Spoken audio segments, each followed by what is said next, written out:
Buenos días, iniciamos nuestro segundo día de programa El Recetario del doctor Héctor Guerrero Heredia, quien justamente coincidió un entrenamiento que tiene el doctor en Atlanta, en Estados Unidos, y por eso ustedes no han escuchado la voz de nuestro doctor Guerrero Heredia.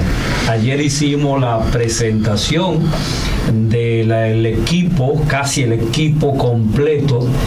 Nos faltó también el doctor Iván Silva, quien, como todos saben, cumple funciones de senador y está en el sistema de entrevista de las personas que aspiran a la Junta Central Electoral.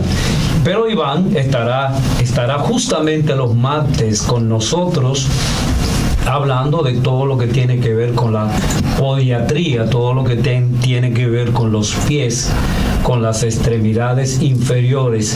Tendremos los martes a nuestro amigo el doctor Iván Silva.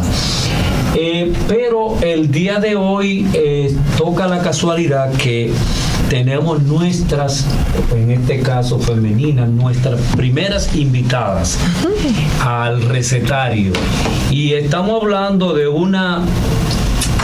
dos invitadas sumamente importante y un poco desconocida por la población masiva del país, puesto que en República Dominicana todos sabemos que nadie investiga, que no hay investigación propiamente dicho, y que como no hay investigación, regularmente lo que hablamos y escuchamos cifras muchas veces especulativas acerca de comportamiento, acerca de hechos, acerca de consecuencias.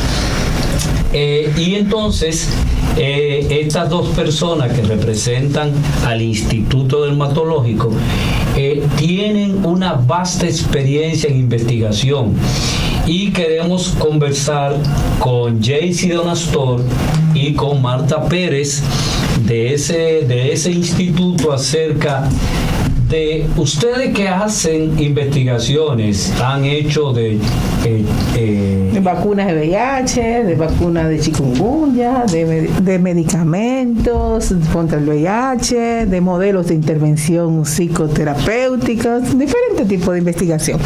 Pero primero yo creo que debería saludar a la audiencia. Buenos días.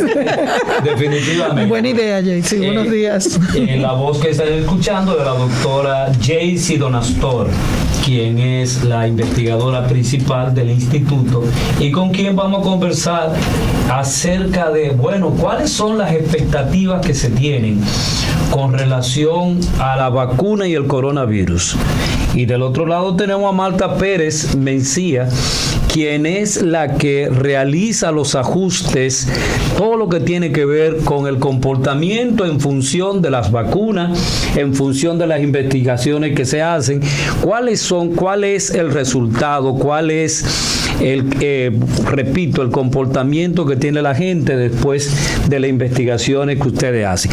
Pero sería bueno escuchar la historia del instituto con relación a esas investigaciones. Tú has señalado, Jaycee, que ustedes han hecho investigaciones acerca del VIH y todo ese tipo de cosas. Uh-huh. Entonces sería bueno que nuestros radioescucha pudieran saber qué es lo que hace ese instituto, que uno pensaría, pero eso debe estar en estas grandes avenidas del país, pero no está en la ¿cómo se llama? Federico Velázquez, esquina Albert Thomas. Al lado del Morgan. Al lado del Morgan. Ahí está ese equipo de científicos que año tras año ha hecho investigaciones. Jaycee, te escuchamos. Perfecto, muchísimas gracias, Eladio. Un placer estar compartiendo con ustedes y con toda esta audiencia que ustedes tienen. Y que estamos conquistando. Que ya es enorme, que ustedes que son oyentes fieles, que lo siguen y así que va a seguir creciendo. Muchas gracias. Pues, bueno, tú has dicho varias cosas que creo que es importante resaltar. En realidad, yo no diría que nadie hace investigación, pero realmente la comunidad científica en este país no es muy amplia. Hay un grupo. Te quedó bien esa. Está bonita. Sí, y en realidad sí necesitamos muchas más investigaciones.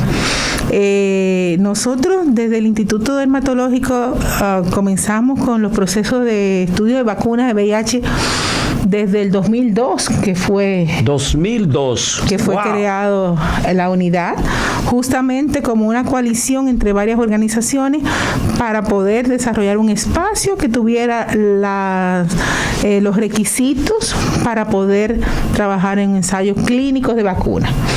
Los ensayos clínicos de vacunas son unos procesos que tienen muchos requisitos. Ya cuando llega a un ensayo clínico, o sea, eso significa estudios experimentales con seres humanos, es porque ya se ha pasado un montón de requisitos previos. Okay. Desde la investigación en laboratorio, ver que los conceptos funcionan, y luego la investigación preclínica con animales, y es un proceso que toma muchos años.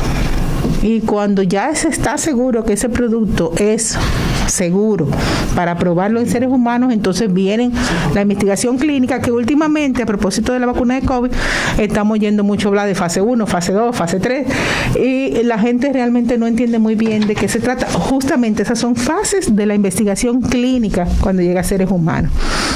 En ese proceso nosotros comenzamos a trabajar con vacunas de VIH.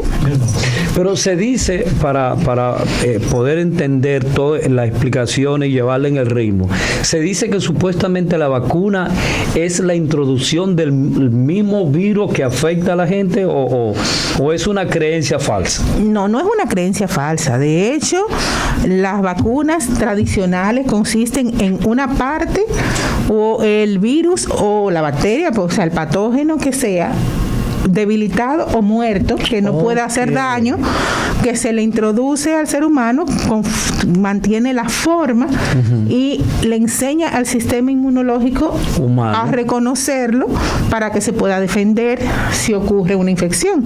Okay. Sin embargo, esa no es la única aproximación a vacunas. Posteriormente son las tradicionales, hay otros tipos de vacunas. Exactamente, hay otros tipos de vacunas que no toman el virus completo, ni vivo ni muerto, o sea, ni atenuado. Vivo como tal nunca se usa, porque la idea no es enfermar a la gente, sino enseñarlo a que se proteja. Okay. Pero hay otro tipo de vacuna que toma proteínas o parte del virus, las copias, las replica, muchas de ellas de manera genética, y se introducen esas copias que no son capaces de producir la enfermedad, pero que permite que el organismo reconozca esas partes del virus. Y esas partes se pueden introducir así desnudas, o se pueden introducir en un vector, como se dice, en algo que la transporta, en un transportador, que muchas veces otro virus que no produce daños grandes al ser humano que vive con nosotros, que estamos acostumbrados. Por ejemplo, uno de los más comunes es el adenovirus, que es un virus que produce una gripecita, digamos, un proceso viral. ¿Cómo se llama eso? Adenovirus. Okay. Ese virus igual se atenúa más, pero puede transportar esas partes del virus al que tú le quieres producir respuesta inmunológica. Okay. Entonces el sistema de defensa, cuando ataca ese virus, reconoce esas partículas que está transportando ese otro virus. Esos son virus de adenovirus. Esos son vacunas de adenovirus, que son de vectores virales. Igual hay otros muchos. Ahora mismo se están probando contra el coronavirus, que es un gran reto, porque yo te decía ahorita que el proceso de desarrollo de vacunas es un proceso largo, usualmente toma 10, 15 años. Con el caso de la vacuna de VIH tenemos desde el 83 probando estudios de vacuna. Wow. Todavía no hay una vacuna. Y todavía no tenemos una. Desde el 83, Jaycee. Así es. Wow. Ha sido muy complicado. Y de hecho, cuando se comenzó el proceso de vacuna de VIH, dijeron la autoridad, en 2 años tenemos una vacuna. Sí, había mucha expectativa, yo recuerdo, inclusive ya se estaba hablando de cadena de distribuciones y todo lo demás, porque fue un estudio fase 2B, o sea, una antesala a un estudio porque fase 3. de hecho leí en el periódico el día de hoy que supuestamente ya República Dominicana adelantó el pago de una vacuna. De COVID. De COVID. Sí, exactamente. Te cuento lo de la vacuna VIH para que tengan una idea. Okay. Pero realmente todas las vacunas toman muchos años de desarrollo. De hecho, la que menos ha tomado hasta ahora, que fue la de la papera, tomó 4 años. La de papera. Y eso es por el avance de la tecnología y eso. Entonces, pero todas han tomado mucho tiempo porque tienen que estar muy seguros en la fase preclínica. No vaya a ser que mate a millones de personas. Sí, o que le produzca daños a los seres humanos. Tú decías ahorita que Marta se ocupa de la parte de ver cómo se comporta la gente, pero no solamente de eso. Ella tiene un rol sumamente importante, que es la parte regulatoria. Sí. De cuidar que los estudios se hagan con estricto apego a las normas éticas de la investigación clínica. Pero vamos a escucharla a ella con relación a lo que tú haces, Mal. Sí, esa parte es fundamental porque es lo que te va a permitir realmente tener un estudio abierto. O sea, en la medida que tú puedas cumplir no solamente con lo que son los requisitos regulatorios locales, sino también internacionales. O sea, nosotros trabajamos apegado a todo lo que es revisiones de comité de ética de cada uno de esos principios, o sea, del protocolo. Porque hay un comité de ética y todo eso. Varios comités de ética. Hay comité de ética y dependiendo de los productos, dependiendo con lo que se esté realmente trabajando, hay varios comités de ética. Normalmente trabajamos con universidades acreditadas y esas universidades tienen su comité de ética. Es lo primero. ¿Universidades locales? Internacionales. No, internacionales. Johns Hopkins, Columbia, Presbyterian, San USC, Francisco, North Carolina. Espera un momento. O sea, que ustedes trabajan con universidades norteamericanas. American University, o sea, todas universidades, porque son universidades con recursos, y no solo con recursos, sino con tradición de investigación. Nosotros inclusive fuimos formados allá, o sea, para hacer esto con Fred Hutchinson al inicio de todo este trabajo y en Columbia, o sea, toda esta parte. Columbia University. En New York, sí. Sí, ellos fueron los partners, socios que en principio estuvieron trabajando con nosotros.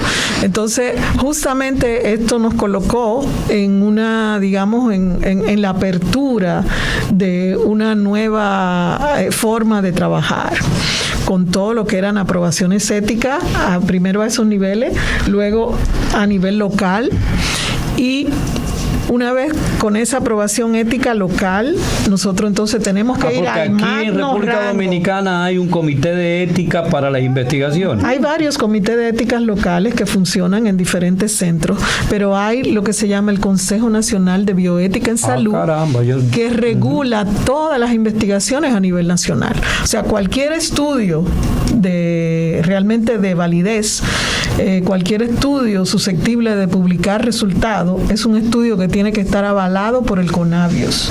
Tiene que haber hecho... CONABIOS se llama. CONABIOS, eso es el Consejo Nacional de Bioética en Salud.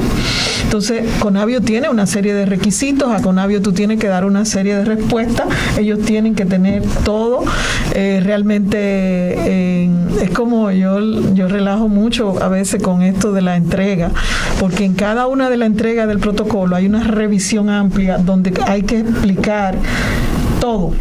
Por ejemplo, cosas tan elementales como dónde dice que la persona que está en un estudio se puede retirar en cualquier momento del estudio. Sin perder ninguno de sus derechos. ¿Dónde dice que la persona tiene el derecho a decir que no? ¿Dónde dice en qué consiste el estudio? ¿Dónde dice? O sea, cada una de las cosas, CONABIOS la pregunta de manera puntual. O sea, algo así como un consentimiento informado. ¿O ¿o no? Tiene que haber un consentimiento informado. Y lo revisan con cuidado. Exactamente. Pero también los protocolos. Sí, y por ejemplo, nosotros hemos tenido consentimiento informado tan amplio como, por decirte algo, un consentimiento de 17 páginas. ¡Epa! O sea, mucha gente, inclusive en los estudios, preguntaba, ven acá, ¿usted quiere que yo participe? No, queremos que participe, pero siempre y cuando la persona entienda todo lo que está ahí y esté de acuerdo. O sea, eso es algo de lo que nos asegurábamos mucho. O sea, el consentimiento informado nosotros lo pusimos en la dimensión correcta. Normalmente se entendía que un consentimiento informado era un documento. Fírmame ahí, punto. No. Como lo que dan los laboratorios. Fírmame ahí. No, entonces el consentimiento informado es un proceso que comienza justamente con una comunicación donde la persona va entendiendo lo que se le va explicando, tiene oportunidad de preguntar y al final la persona decide de manera libre, pero con información. Pero es interesante conocer, Marta me explicaba el origen del consentimiento informado. Uh-huh. O sea, por qué realmente en las investigaciones se produce esto del consentimiento informado. ¿Cuál es brevemente la historia del surgimiento del consentimiento informado? Tengo entendido que parte de la Segunda Guerra Mundial, luego de sífilis en Estados Unidos. ¿Cómo es todo eso? Uh-huh. Sí, la historia de la investigación tiene su parte negra. Sí, su parte negra, exactamente. Hay antecedentes de investigación. O sea, digan su parte difícil, porque ¿por qué me ponen a los negros como que bueno, algo? Literalmente ha incluido una parte negra en esto. Pues muy importante. Sí, porque estamos hablando de personas de color inclusive. Ya, sí, es cierto. Sí, pero no, realmente tiene, vamos a decirle, no la parte negra, no porque ¿verdad? El negro pega con todo. La parte bochornosa que nos avergüenza profundamente de investigaciones que se hicieron utilizando seres humanos para producir conocimiento científico sin su conocimiento y sin protección de su bienestar. Wow. En ese caso están los que fueron considerados inclusive crímenes de guerra. Muchas de las cosas que sabemos sobre el funcionamiento del cuerpo humano lo debemos a los científicos nazis.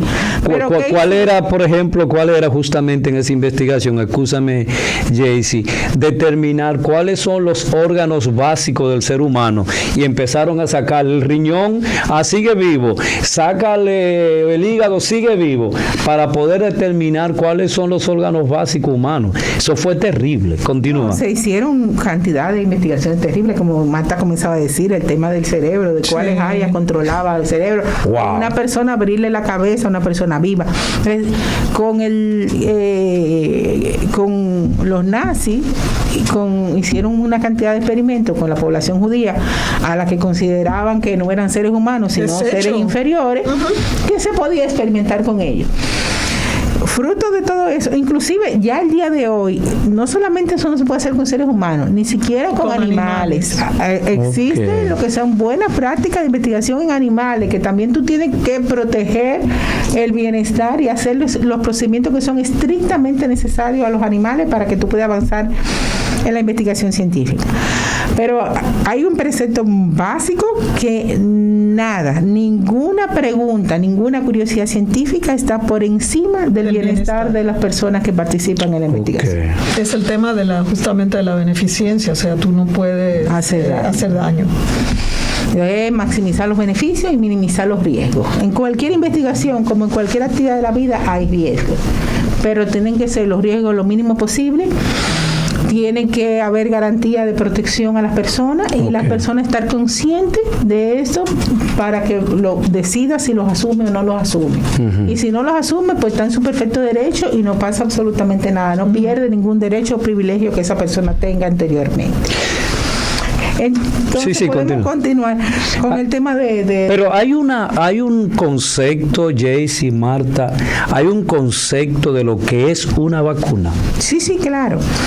Eso te iba a contar. Vamos volviendo a la vacuna. La historia de la vacuna tiene más de 200 años. Y es interesante, o sea, conocer un poco eso. O sea, no sé, quizá no en este espacio, pero todo eso a lo que dio lugar, justamente esos crímenes que se hacían en nombre de la ciencia, experimentando con personas sin que ellas supieran que estaban haciéndolo con ellos, o sea, haciendo lo que se llama una violación a todos los niveles de sí mismo, de su integridad humana. O sea, es cosificando a la persona básicamente.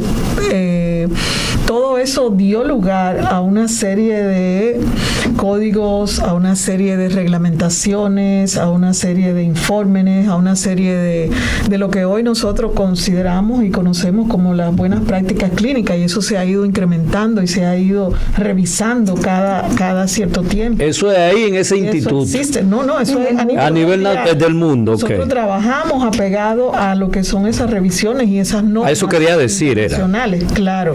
Sí, o sea, entonces esa parte después es interesante que se revise, porque esto no surgió de la nada, esto vino en respuesta a todo eso que se consideraba un atropello. O sea, poner esto realmente a disposición de la gente, pero de manera que la persona sea partícipe de su quehacer. Okay, entonces esa es quizá una parte posterior que se puede mirar, porque es interesante, es una respuesta realmente de dónde estamos, por qué, o sea, las cosas no surgen por nada. Uno de los ejemplos más recientes fue el caso que tú mencionabas de la sífilis. O sea, ahí se estuvo hablando de eso, fue en los años 50. Hay gente que todavía están presa de esa época. O sea, porque hoy conocemos todo lo que se quiera de la sífilis, pero ¿a qué costo? A un costo muy alto. Un grupo de personas se le negó el tratamiento simplemente para ver lo que era la evolución de la sífilis. Entonces eso es grave, y estamos hablando de que hay personas todavía vivas. O sea, no estamos hablando de fantasía. De fantasía, estamos hablando de realidad, personas con nombre, personas con familia.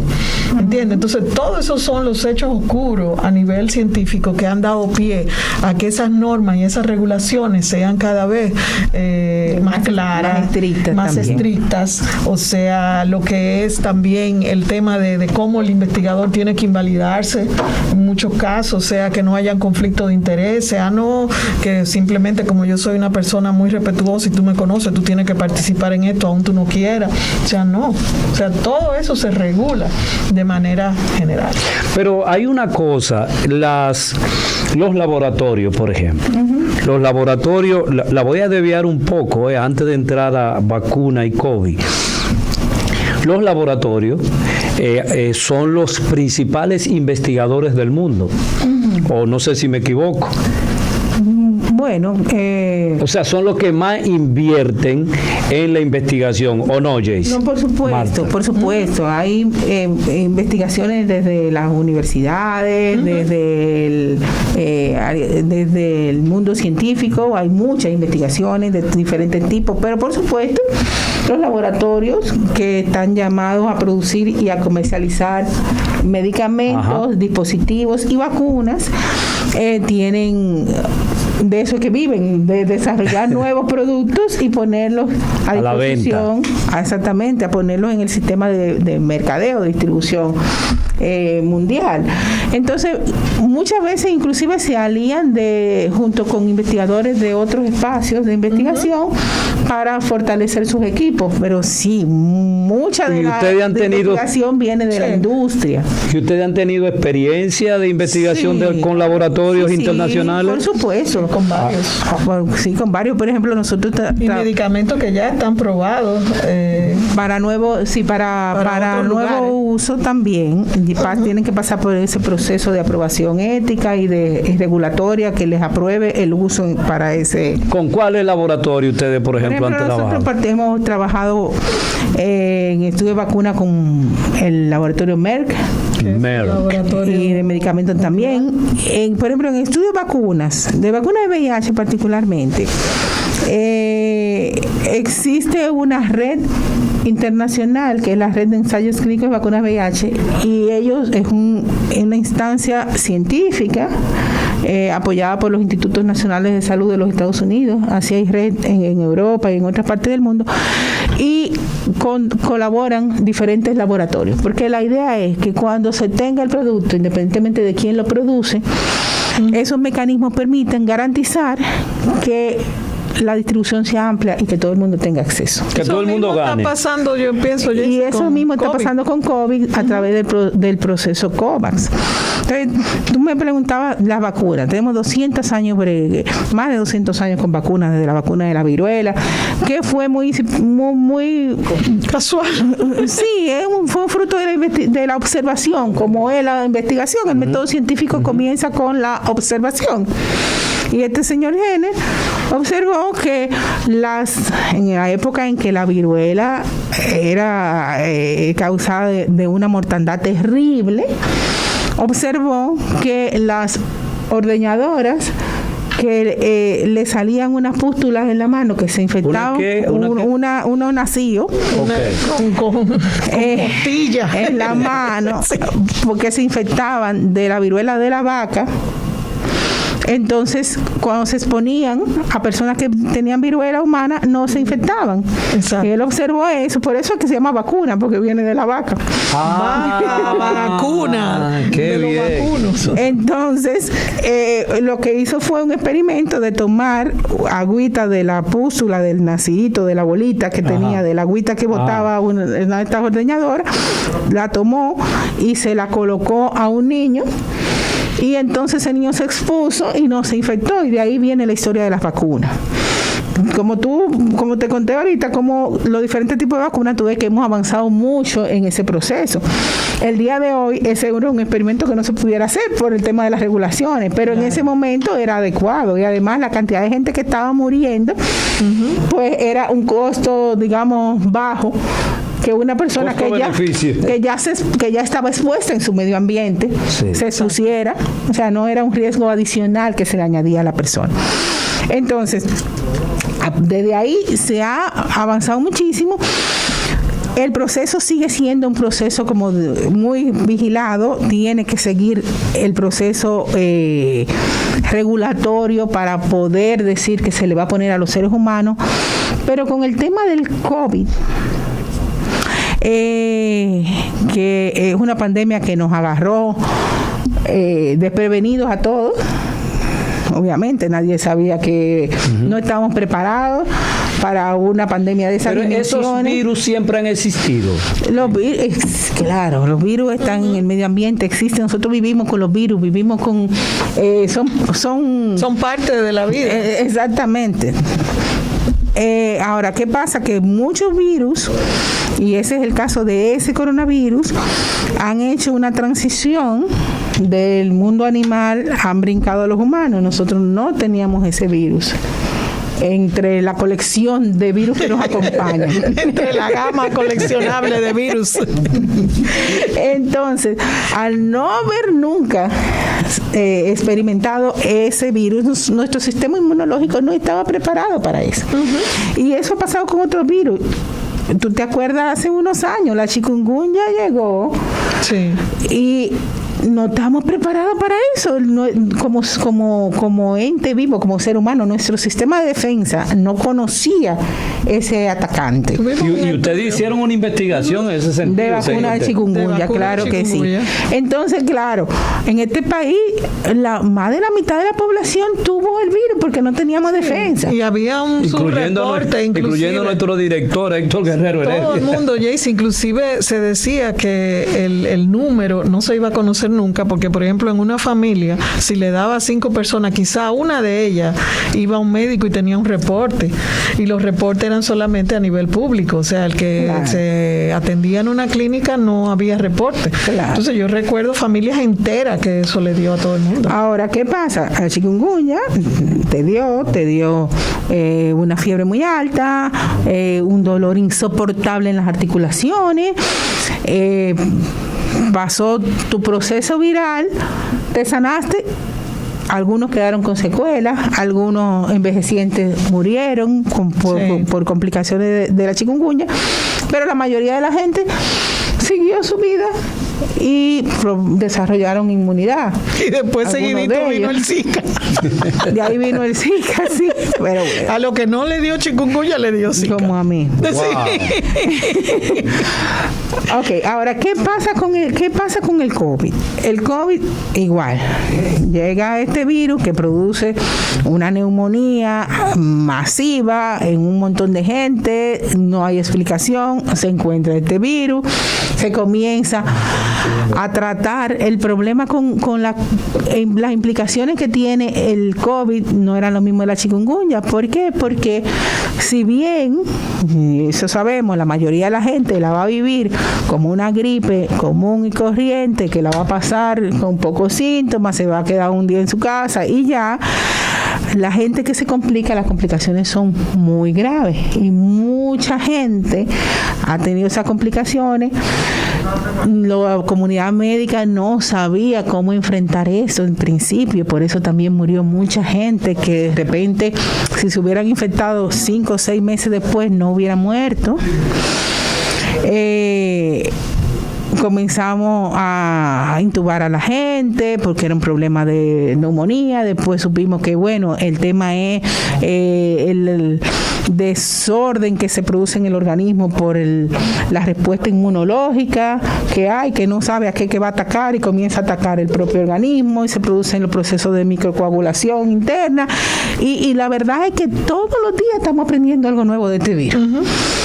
Pero sí, pero por supuesto, lo que sabemos hoy nos permite darle una atención más efectiva a las personas, y el día de hoy menos gente muere porque los tratamientos, si bien todavía no está. Pero cosas tan elementales, Jaycee, por ejemplo, como la postura. Las personas con COVID ahora la ponen boca abajo por el tema de la presión de los pulmones. Le dan anticoagulantes, sí. Se le da antibióticos para evitar una infección añadida, para evitar complicaciones. O sea, hay un paquete de medicamentos y de medidas que se toman, mientras hay otras muchas que están en experimentación. Uh-huh. Pero todavía sigue siendo un problema porque mucha gente se complica y puede tener complicaciones graves y puede morir. Eso es lo que nos obliga, y eso nos ha cambiado la vida. La vida tú la puedes hablar desde pre-COVID y post-COVID. Por eso es que la expectativa que hay ahora mismo desarrollada para que haya pronto una vacuna es tan alta. Porque... Pero tú dices que no es posible eso, que hay que esperar muchos años. El proceso normal es un proceso muy largo. Okay. Entonces, ¿qué ha pasado con el COVID? Justamente por la urgencia que hay de que la gente pueda retomar sus vidas. Más de 1 millón de muertos hay en el mundo. La cantidad de gente que ha muerto y los millones que están trancados en su casa, que necesitan retomar su vida, obliga a que se acelere ese proceso.